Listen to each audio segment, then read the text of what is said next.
I was just diving to understand deeper these concepts, and I realized that many people in life, they never change because of the fear of admitting the bad within themselves, for example, because sometimes you have to kind of admit that there is um I don't know, there are things that you can be doing better, but because there is no love, instead of like be able to perceive what is wrong with compassionate eyes and think, oh, okay, and I'm doing this, but it's okay, I'm gonna love myself and shift this.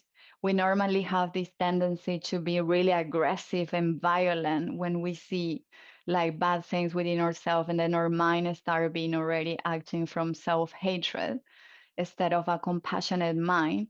So then we stay stuck in that looping of never looking into our inside. And then we can see how this looping creates so much trauma because people never move on in their life. And then the thing it is that if when you get stuck in this trauma, it means that future generations will have to deal with that at some point. So when you kind of taking action in what you are, you kind of helping your own children and generations to come as well. Because as a mother, or even just if you are not a mother, whatever you're doing is rippling in the outside. So in the moment that you just start contemplating these things, you already start shifting things for every single person in this planet. That's why I always say that we all very important beings without even realizing that whatever we do is having a way greater impact than we think. So the ancestral way can appear in different ways. So for example, we're repeating relationship patterns, fear or anxiety without a clear personal origin, scarcity mindset or difficulty receiving, emotional numbness or overwhelm, a sense of carrying something that feels older than your own experience. I have, for example, some people that will say to me, oh, I just suffer with depression, and I don't even know why. I don't feel like sad for a particular situation. I just feel depressed. I don't even know from where this is coming. So this could definitely be a sign. And for example, when I reflect in this particular person that I'm kind of giving the example, when we kind of look at her family lineage, we can see that her brother suffered with depression, her mother suffered with depression, her father suffered with depression, and who knows, maybe other beings in her family as well had suffered with this.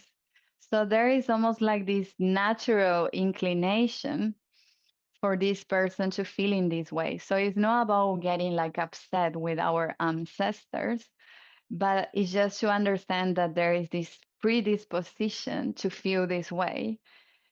And we can transform that predisposition in a power, because then you realize, okay, I'm feeling this way. And then you understand that it's just because the family lineage went through difficulties, because normally a pattern that was created, it was created for some kind of protection mechanism as well. Or many times, for example, a really ancestor in the past, I don't know, maybe was a slave, for example. And I don't know, in Brazil here, they were like they were bringing the African people and they were slaves here.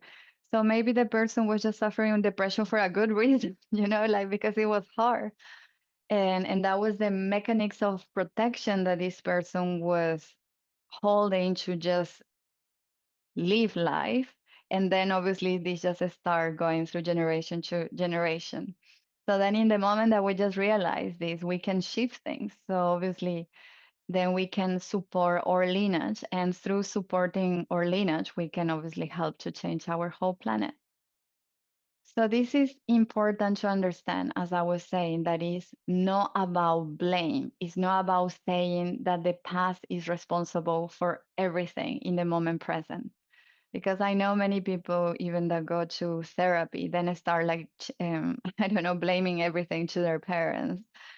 And And it's easy to say, okay, no, yeah, everything is just the ancestor, everything is just the stars, the weather, and this and that. It's almost like, yeah, life is this way. We have all these things happening. This is just part of of what we sign up when we're born here. So it's not about shame or blame, but just seeing this as something that happened and that we can now, because we are aware of it, we can start shifting this.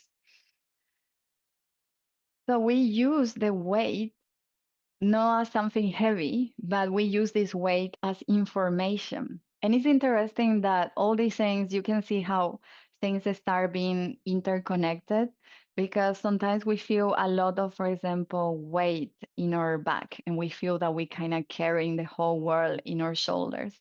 And sometimes can be even that there is so much weight of our ancestrality of information that when we start just opening ourselves to bring awareness to this, our own body can perhaps start feeling even lighter of this. So, like I was saying, that scarcity, for example, sometimes can come from environments where resources were limited. So obviously, that person, for example, that was in the war and literally there was no food on the table, is normal that that person obviously will go to this pattern of scarcity. Or emotional suppression might come from situations where expressing emotions was not safe.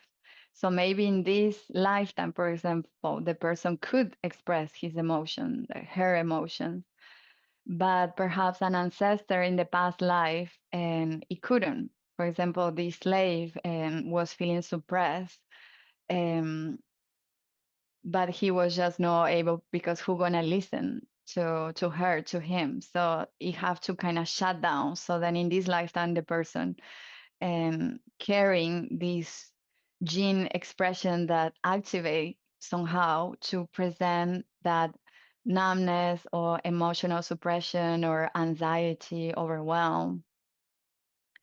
And for example, and in places, for example, where there was war, there was this hypervigilant mode. So obviously, even I always feel that sometimes people who are from South America, in comparison with people from Europe, I feel as a South American, you are way more alert. I feel that I kind of walk, for example, in a city, especially it's different in nature, but when I'm walking in the city, I always kind of scanning my environment and I looking like this, the row and looking without even like realizing I'm kind of scanning because I'm used to um, needing to see this to be safe. Not that is obviously super unsafe here, but obviously because you kind of grow up hearing about criminality and things like that, you just kind of do this automatically and then become just something that is natural to you. And perhaps somebody who grew up in a place that never ever existed criminality can be very naive, for example, walking and feeling that everything is very safe, and then obviously perhaps in certain environments that's a reality, but then they go, for example, to visit another country where they have to pay more attention, or don't wearing, for example, gold and jewelry because somebody can just try to steal that, and then they for example they get mad and they are like, oh my god, like, but it was just because of these different ways of perceiving the reality as well, according what we kind of grow up, or we experience through our lives. So why we doing this? Because we are moving from this unconscious to bring into consciousness. So when this pattern remain unconscious, they tend to repeat. The same thing, for example, when you are not aware that something is happening, this thing will repeat and repeat and repeat itself. When you start becoming aware that you are doing that, for example, you can choose to make things different. Obviously, then it can be that you just never do things differently, but you have a choice But when you are not aware of it, you just repeat unconsciously.